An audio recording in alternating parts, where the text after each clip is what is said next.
Look at the difference in stance between these two men. You have Governor Gavin Newsom, who has a confident posture. Meanwhile, Trump is leaning in. Gavin Newsom is clearly physically fit, while Trump isn't. Gavin Newsom is initiating direct eye contact right there, and Trump is looking away. He's a little bit averse to looking at Gavin Newsom in the eyes. He's also initiating contact. You can see Gavin Newsom reaching across and touching Donald Trump. Meanwhile, Trump is just passively accepting it. He's also wearing high heels. If I zoom in, you can clearly see he's wearing heels, and he's still not as tall as Newsom with his cap and his heels on. And of course, I'm sort of satirically overanalyzing this photo, but at the same time, it's really worth debunking all of Trump's lies that he told while in California yesterday, because a lot of them are incredibly damaging. Let's start here. I found this video from Jason Journeyman on TikTok, and he breaks down some of Trump's lies perfectly. This is important, so make sure you drop a like, subscribe, watch until the end, and share this video, because the President of the United States not having a fundamental understanding of how valves work, about how hazardous waste works, is not good. It's not good whatsoever. Let's start here. Los Angeles has massive amounts of water available. He's right, we do. I teach about it for a living. We have tons of water right here in LA at reservoirs like Castella. All they have to do is turn the valve down from the Pacific Northwest. That's geographically impossible. Some comes in from Canada. That's like New York sending water to Florida. California's water system is incredibly complex. There's 1,400 dams and 1,300 reservoirs and aqueducts going every which way. Number one, the valve he keeps talking about is the pump for the Federal Central Valley Water Project, which primarily services farms, not LA. Any extra water doesn't matter for fires because number two, we have plenty of water in LA already. State Water Project moves water from NorCal to SoCal reservoirs, including Castaic Lake, which is currently at 98%. And yet, despite all that water, a fire started right next to the lake. It's about wild swings in the weather, floods a year ago to droughts today. It's about invasive plants taking over like the incredibly flammable grasses all around Castaic Lake. It's about a crazy windstorm 2 weeks ago that no amount of firefighters or water could stop. And it's about the way this guy's already making it worse. He's making it worse with his policies, but also his rhetoric surrounding the situation shows a fundamental lack of understanding. And if you liked seeing this dude fact check Trump, you're going to love seeing it happen to his face. In this clip, Representative Brad Sherman speaks about FEMA and basically schools him on how FEMA helps, what it is, and Trump doesn't seem too thrilled. Pay close attention to Trump's body language. Mr. President, if I can just defend FEMA a little bit. Yeah. He goes, yep, and then he looks away. He looks away again, like it's like this picture. He's averse to making eye contact. They brought thousands of people in. I don't know how they're doing in other states. They're doing a good job for us here. They've got a huge center that's open from 9 in the morning till 8 at night. But also, when you have a disaster this size, you need to be able to deploy thousands of people, which they've been able to do. Now, California, if we did it on our own, maybe we'd have thousands of people. You do. But if Rhode Island has a Palisades disaster, are they then supposed to keep How many people do you have in California? 36? How many million? How many million people do you have? You have 40 million people. You're not going to get a few thousand people? The problem with FEMA is they come from all over the country. They end up in arguments with your people from California because they want to do it a totally different way. And I can live either way, but you haven't gotten very much done with FEMA and all you have to do is look at North Carolina. It's one of the great disasters of all time. And Mr. President, you can't have Rhode Island maintain a staff of thousands and thousands of people waiting to see if they have a disaster. You know who came in and fixed North Carolina or the process? Other states, people from all over the country came. FEMA helped a lot. Trump has told a lot of lies about FEMA, and it's so insane because he has this almost feedback loop where he'll create a lie about some sort of institution, whether it's FEMA or the World Health Organization, and then after that lie spreads, he'll use that to justify completely eradicating this department or this institution. And what Sherman said there was right. You can't expect thousands of people who currently have their lives being torn apart to then be the ones who mobilize and help out. He uses the Rhode Island example, but we can even use California.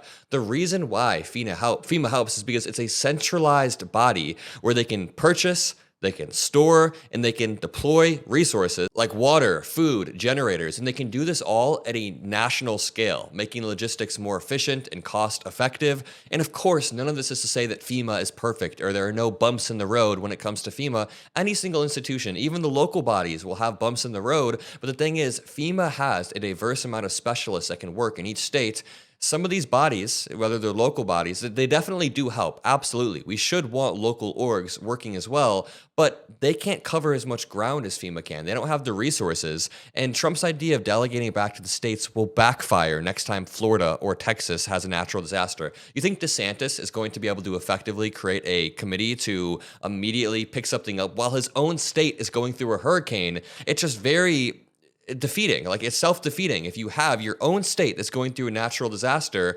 helping your own state. That's why you want outside bodies coming in. But here we have Karen Bass, the mayor of LA, getting into a little bit of a spat with Trump because Trump just turns these meetings into these childish pissing contests where he wants to argue. Why is he arguing with the people who live in these states? And we are 100% committed to getting this neighborhood rebuilt again.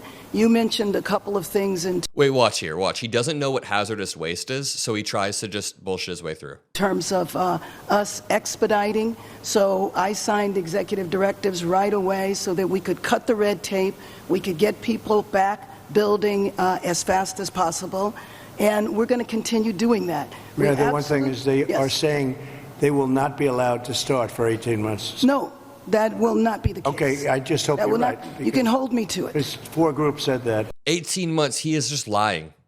No, That would be, they should No, be able that- to do it. They should be able to start tonight. that will not be the case. You know, first we have to take care to make sure that there's not getting rid of the hazardous waste, cleaning things up so that people can start right away. And just like you said, if somebody their house was destroyed and they're going to rebuild essentially the same, maybe a little bit longer, a little bit higher, they really shouldn't have to go through much of a process. So I want you to know that we are expediting that. We absolutely need your help. We need the federal help. You're a You builder. got it, I told you. You will have no permit problem. There will be 0 delay. And as far as I'm concerned, you already have the permits. And the resource. I am more worried because I met at least 8 groups of homeowners, and I'm much more worried about the fact that they said it's 18 months exactly, and they were devastated. They want to start now. They want to start removing things. They're not allowed to do it now. And you mentioned hazardous waste. Well, the hazardous waste.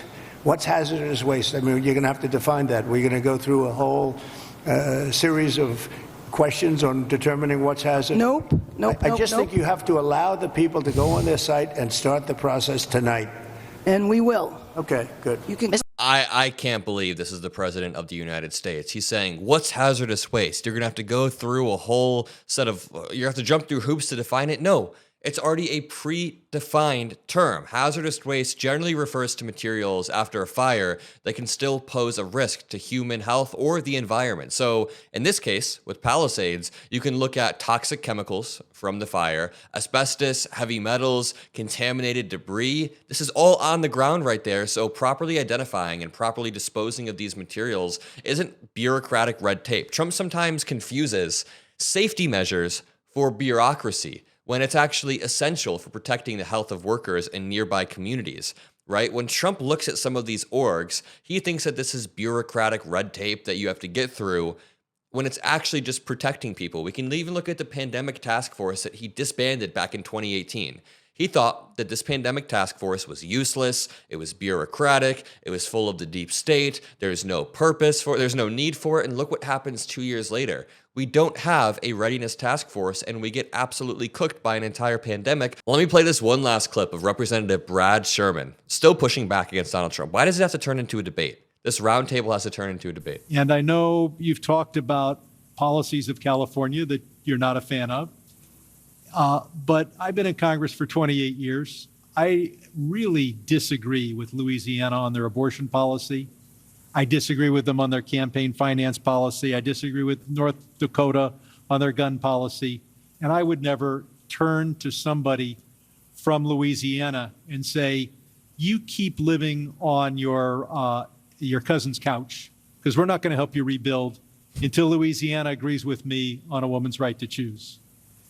So I'm hoping that we can get these funds and that we don't punish individuals for the policies of their state. You can disagree with them, and I think you've got some ideas. I look forward to us listening. Also Mr. on President. tariffs, I often agree with you on tariffs. It always has to turn into these debates with Trump, and that was a more cordial moment where Sherman is trying to check him and say, hey, I'm not going to dictate what other states can do and try to withhold aid for, I think he said Louisiana, even if he disagrees with the way that they work. And that's exactly what Trump's doing. He's leveraging this wildfire, leveraging, quote unquote. He's basically blackmailing California and saying, if you don't change your ways, then you won't get this aid. And he's trying to tie it to the debt ceiling. He's trying to tie it to certain things. It's absolutely disgusting, but I'll leave it at that. Make sure you drop a like, subscribe. Have a great rest of your day, and I'll see you in the next video. Peace out.